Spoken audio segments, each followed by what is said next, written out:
Good evening, 6-1 Social Studies students. This is Mr. Bush, and this is Wednesday night, September 9th.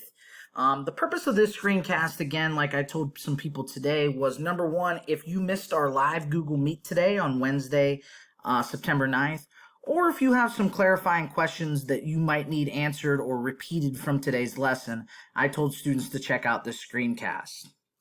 So we went ahead and talked a little bit about our opening project, which is the students are going to create a flag that represents themselves. So this is a multi-step process that we kind of talked about the planning and the implementation of that planning today during our live Google Meet. So when you access your social studies course, remember you're clicking on social studies under courses. You are going to week 1 this week. The first thing that I want to show students is step number 1 of this process has to be completing the Getting to Know You document, which is located in Tuesday's folder.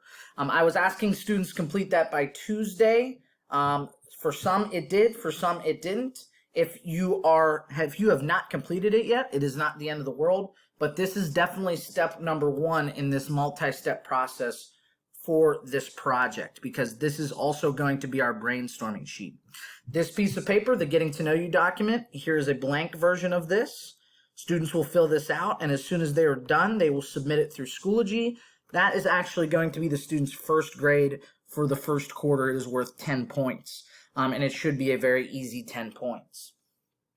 So we discussed that a little bit today, made sure that everybody was kind of on the same page at completing the Getting to Know You document.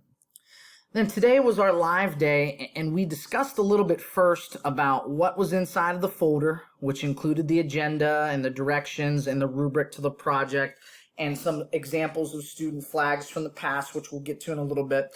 But we also had a discussion that kind of centered around what flags have on them, whether it's a country flag, a state flag, a city flag, what they have on them and what they don't have on them. So if you think about the American flag, we have 50 stars on that American flag because of the 50 states. We have 13 bars, the red and white bars, for the 13 original colonies. We also have some colors on that flag, and those colors represent 3 different ideals of American culture. The red represents hardiness, which means people in America are tough. The white color stands for purity, which means that people in America are inherently good. And blue is a symbol for justice. So on that flag, we have multiple symbols, either through stars, or the bars, or the colors. Taking a look at an example of a different type of flag, our neighbor to the south, Mexico, you can see in this picture right here that they have 3 different colors plus a picture. The green is hope for their future. The middle, the white part, is unity for our nation, the people living in Mexico currently, and red is respect for their fallen. They also have a symbol here of an eagle chewing on a snake, standing on some olive branches for peace. So really that whole crest right there for Mexico kind of represents their independence as a country and establishing that independence. So we kind of established as a class that flags have symbols, flags have different colors that represent different objects, but they don't really have numbers, they don't really have pictures of people, they don't really have tons of words on them. So those were kind of some of the things that we established. The next step in class was we talked briefly about what was being asked of students for this project. And I opened up this flag project direction sheet, and I kind of directed students towards this because this sheet will plan out your pacing for the next week. So today, Wednesday, we are doing our brainstorming, and we are going to be working with our Getting to Know You sheet in a little bit. Thursday, September 10th, independently, I'm going to ask students to continue to work on their rough drafts of their projects. And then Friday, I also ask students to finish their rough drafts and begin their good copy. The ultimate due date of the project is not till next Wednesday, which we will talk a little bit more in detail later on, but we kind of kept it nice and simple and worried about today first. So this document inside of Wednesday's folder has the directions and the pacing for basically the next week for students on this project. So going back into that folder, we also saw some student examples from the past of what made a good project and what made a project that had some lacking things or some things that needed improvement. So going through these projects pretty quickly, the really good projects have nice borders. They're visually appealing. You can see what the students kind of planned out. On this one on the bottom right-hand corner, they drew a picture of Olaf because they loved the movie Frozen.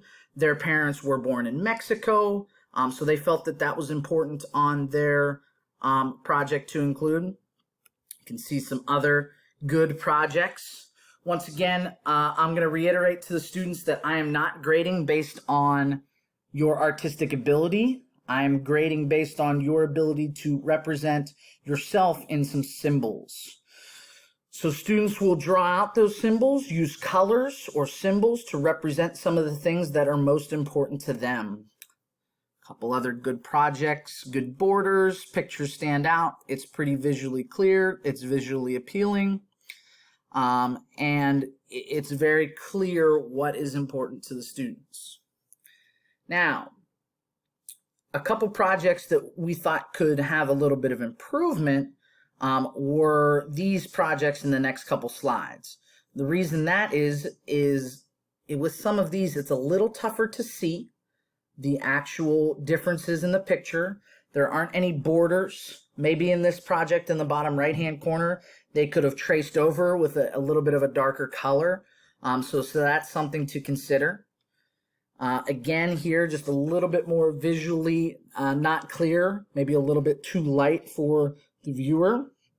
And I did point out to students with these last couple, we don't want to be including numbers and we don't want to be including pictures of people because those really aren't on maps. Okay, so we kind of took a backwards approach by looking at the big picture, the final project, and then I had them kind of go back to their getting to know you document. Students will be selecting at least 8 items from this document that they would like to symbolize as themselves on their personal flag project. So if they answered the question with their favorite color as red, part of their project will be red, and they will be able to show that as a representation. If they answered that their favorite movie was the movie Frozen, then they can include a character from Frozen on their flag. So they are selecting 8 things as part of their brainstorming from their Getting to Know You document. So going back to our folder, what I asked students to do for the rest of the day on the project direction sheet is to continue to brainstorm the 8 things that they would select from the Getting to Know You page and start thinking about how they would put that into a rough draft either tonight or tomorrow, which would be Thursday, September 10th. I reminded them that the flag represents them. It should be unique to them. And these were the last couple parting words that I had for them, just to remind them that they needed 8+ things from that sheet. They shouldn't use words, letters, or numbers unless they are part of a logo. They should use symbols, emojis, shapes, and colors to represent ideas, to keep their pictures simple, to make sure that colors represent an idea for them, and that they should be creative and original, just like the students. This is really an opportunity for students to express themselves, to show that they are individuals. It is a way that we can get to know and learn our classmates a little bit better, and it's a way for Mr. Bush really to get to know my students here to start the year. So those were kind of the parting words for today. I let students ask some questions. I let them continue to brainstorm. And then I said if they wanted to start their rough draft, they may do so. But that's also what I'm going to be asking them to do on Thursday, September 10th. So that's what I needed from students on Wednesday, was to complete the Getting to Know You sheet, which is located in Schoology, and then for them to start brainstorming about their flag project. If they wanted to start their rough draft, they were more than welcome to, but I told them if they want to hold off until Thursday, they may do so. So that was pretty much it for Wednesday. I'm also going to follow this up with a screencast for Thursday's work, which I will be talking a little bit about the rough draft of the project and a little bit more of the requirements for the project. Once again, if you have any questions, you're more than welcome to email me, zjbush@smcps.org. I hope you have a great day. Goodbye.